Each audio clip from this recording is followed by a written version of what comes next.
Hey guys, how are you? I'm Andre C. Hatch with Financial Juneteenth University. Here we have entrepreneur, traveler, proud black man, Mr. Anthony McDonald. How are you, sir? I'm doing well, and yourself? Doing great, doing great. And also add activist or actionist, should I say, and filmmaker to those titles. We appreciate you Yes, joining us today from Uganda, yes, sir. from the Enjoying motherland, myself, enjoying the sunshine. as you should, as you should. What brought you to Uganda? Well, originally, this trip I came because we're releasing a new book called Family Unity, Family Wealth, a model to building a business empire with African socialism. It's a very dynamic book. The author, he wants to focus on teaching young Africans and Africans throughout the diaspora the importance of us going back to our traditional African roots, our traditional African culture, even when it comes to business. It's ran by the family. So what's the business? So and you give each person title, you give them identity. No one lives off of no one because they have to be skilled also in those particular areas. So you give them the training and the skills that they need, and then in this formula, your business lasts for generations to generations. In the African traditional family, the eldest is the heir to the family empire, to the family business. But in his formula, he even went a little bit further and included other members and made it where also receive an inheritance, the business arrangement uh, that they create. That's phenomenal. How did you get into the Ugandan and the African way of living? What brought you there? Oh, let me go back a second, Anthony.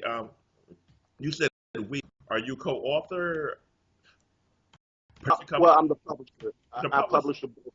I wrote the foreword and did the editing. Wow. So is that like another business that you have, or just for this book that you? I'm an author myself. I wrote my first book. I think it was 2010. It's Risen from Jamestown to the White House. And that particular chronicle Africans turned African Americans from the that we experienced in North America through chattel slavery, and it showed our tenacity, how we have always been tenacious enough to make it through any obstacle we've been through. I mean, whether you're talking about the 1600s, 17, 1900s, even now, we still arrive. A lot of times we're taught that we have defeated. However, we have not been defeated because there's no other group of people on this earth that has been able to escape genocide the way that we have been able to escape it. So the book Risen Deep. deals with those issues. That's deep. That is deep. So you're in Uganda now. So the action bit, and I say action for the purpose because activist is someone who's an activist, but you put things into action, into action. Can you please tell the people Yes, about sir. your no protest app? Okay, I created a mobile app and web portal called Protest and now protest.com. I'm in Louis, Missouri, so I'm just a neighbor of Ferguson, Missouri. So during the Michael Brown protest, I was on the ground and I was angry. I was extremely angry. And I wanted justice for Mike Brown's family, for his mother and his father. But what I discovered when I was on the ground was that things were a bit disorganized, and I started studying other protest campaigns afterwards, and seeing that a lot of times we lose our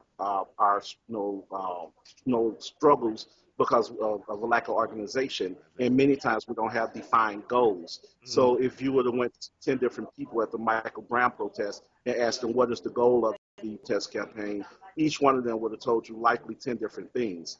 So during that particular period, I felt that I wasn't doing much justice by being on the ground, raising my voice because no one was listening, no one was hearing me.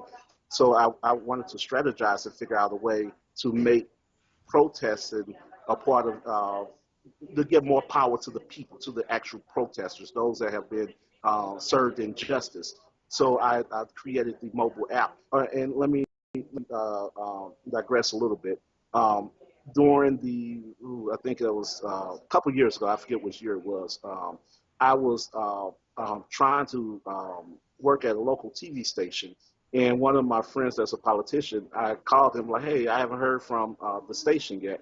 And he put in the call, to who he needed to call, and he called me back. He was like, "Hey, brother McDonald, because I was always on social media, really with a loud voice, activating, being an activist and speaking out against different causes, Hmm. whether it was the Brown situation, whether it's fatherlessness in America.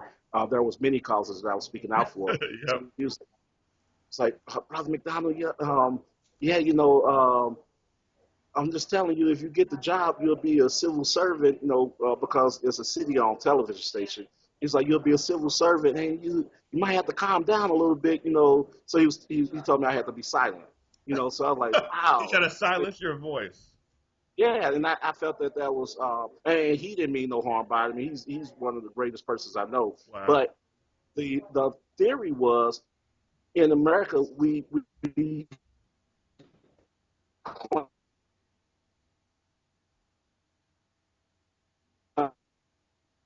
claim to have free speech, but we don't have a voice. If you want to speak out against something, you will be silenced by the powers that be. So Hmm. originally, when I reformed the app, one of the components on the app is called a silent protest, a silent campaign. So that's what it was originally for, because of, because I felt that we should be able to protest and have a voice without being backlash, by our employers, by our family, and by our community.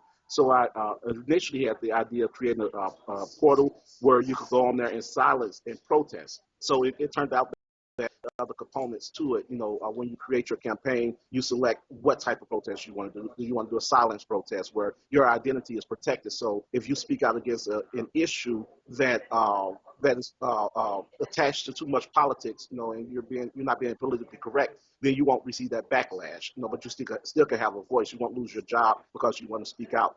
So also, you could create, just simple marches, picket lines, call-ins, write-ins, a number of different campaigns, a media blackout, which one gentleman I've been speaking with, he's doing a phenomenal job lashing out at the radio stations for playing the most cruel music while our youth are listening.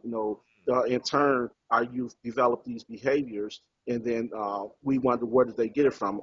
I never taught them that at home, but you allow them to listen to it on the radio. So he's doing a campaign. We're organizing a campaign for him to fight against the airways, and that's a media blackout campaign. Oh wow, phenomenal stuff. And it's called Now Protest. Now Protest and nowprotest.com. Is the app available now, or is it still in the works?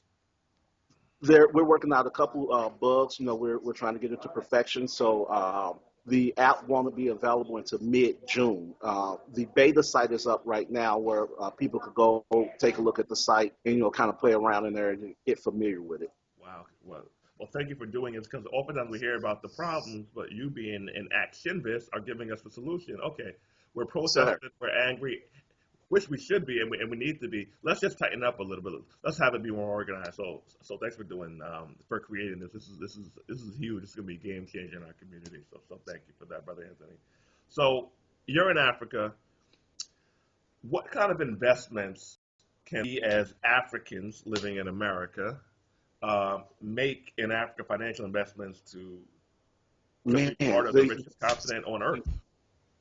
the investment potentials here are bananas. I mean, I've never Really? seen anything like this before. In the United States, from my experience, because I've started up a few businesses in the past. I had a land development company which Oh was wow. semi-successful. This was in the 90s, 99 or 98 on up. And I've met the real estate crash, so my development Yeah. company was shut down because of that. So I was successful then. I used my own startup capital to start the business, and my local bank had gave me a line of credit of 1.5 million. Whoa. So I was able That's to, that's a pretty big line of credit. yeah, I mean, and like I say, I have no college education.